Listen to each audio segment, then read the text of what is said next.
भैमार कैसे निकल आया वीरलोक से? मुझे तो लग रहा था सारी उम्र नौकर बन के रहेगा वीरलोक में। भैरानी, नन्ही उंगली की कसम, मुझे पता था आप ही जीतेंगी। मेरी भैरानी महान है मेरी भैरानी, महान है। अरे ये तो कमाल हो गया, दोनों जिंदा बच के नन्हे बालवीर को गोद में ले आए।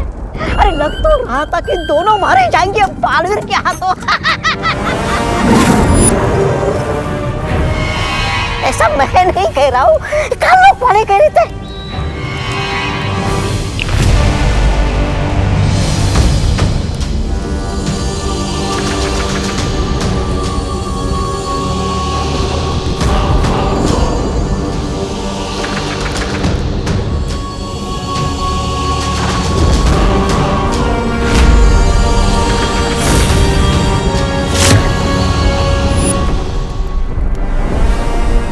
काल स्नान की तैयारियां शुरू करो।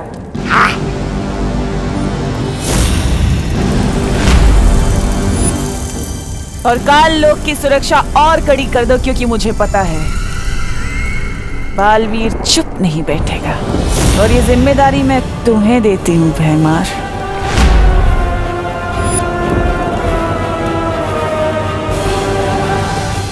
चुपचाप क्यों खड़े हो? कहीं बालवीर से चाटा खा के कान खराब करके आए हो क्या?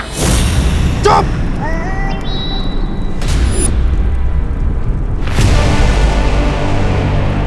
ये बच्चा अगर कालवीर बन गया तो मुझे क्या मिलेगा?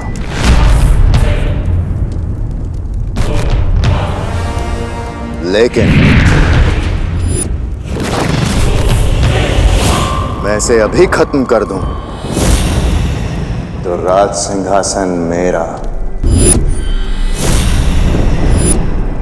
अपनी जुबान पर लगाम लगाओ भैमार।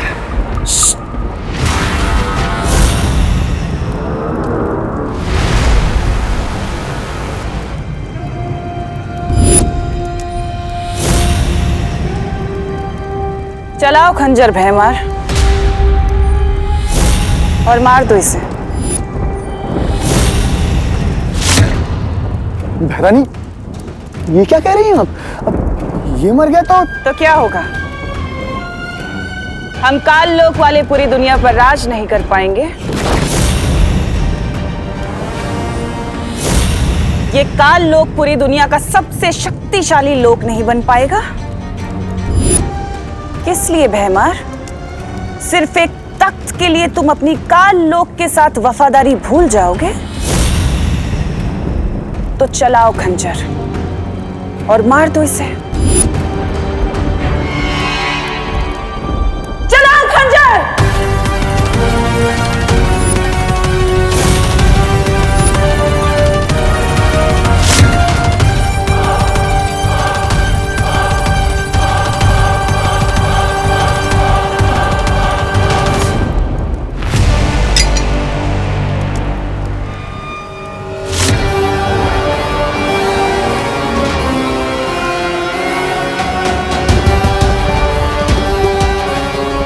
उम्मीद पे हमेशा खरे उतरते हो तुम भैमार, इसलिए तो तुमसे कहती हूँ कि कभी कभी तुम मुझे बहुत अच्छे लगते हो। ये बेवकूफ बनाती रहती है और ये बन जाता है। मैंने भी लंगड़े गधे पे पैसे लगा दिए।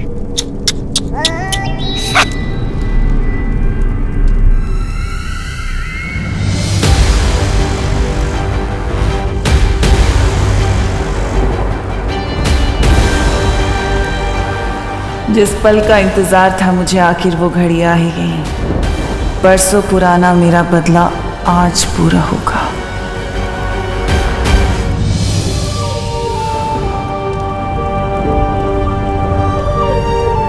नेत्रपरी, तुम्हारा बलिदान व्यर्थ नहीं जाएगा।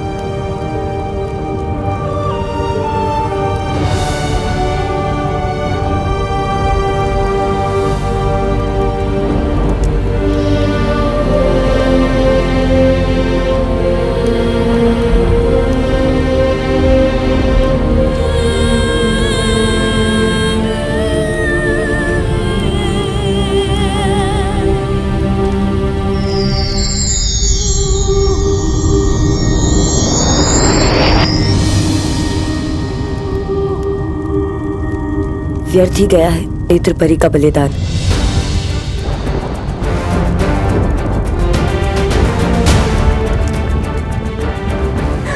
बालवीर, क्यों नहीं रोका उन लोगों को? ये जानते हुए भी कि अगर तुम्हारे उत्तराधिकारी का वीर स्नान नहीं हुआ तुम जीवित नहीं रहोगे। ध्वनि परी, मैं पहले ही बहुत परियां खो चुका हूं, अब और परियां नहीं खो सकता मैं। बालवीर, कुछ परीक्षाएं बलिदान मांगती है।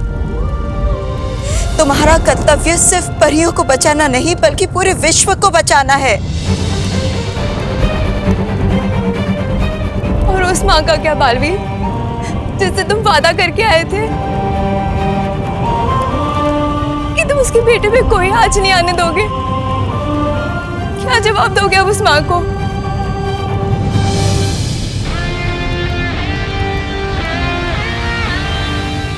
मैं अभी भी अपने वादे पर अड़िग हूं, कुछ नहीं होने दूंगा विवान को।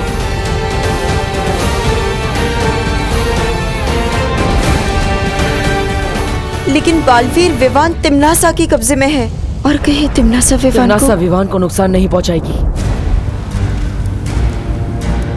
जरा सोचिए, धरती लोक पर वो हमेशा हमारे साथ नेत्र परी के रूप में थी। उद्वंशक से लड़ते समय उसने अपनी जान की बाजी लगा दी, लेकिन विवान को सुरक्षित रखा। इसका मतलब तिम्नासा को विवान जिंदा चाहिए।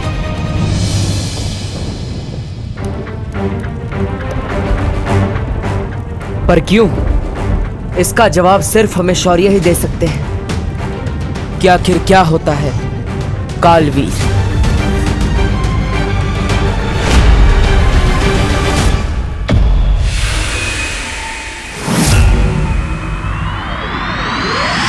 कालवीर वो शक्ति है जो इस दुनिया को खत्म कर देगी।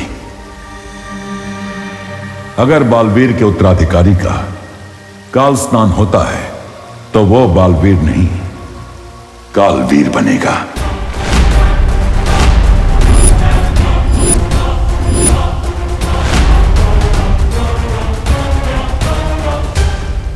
ये काल स्नान क्या है शौर्य? काललोक की सर्वशक्ति की पूजा है काल स्नान।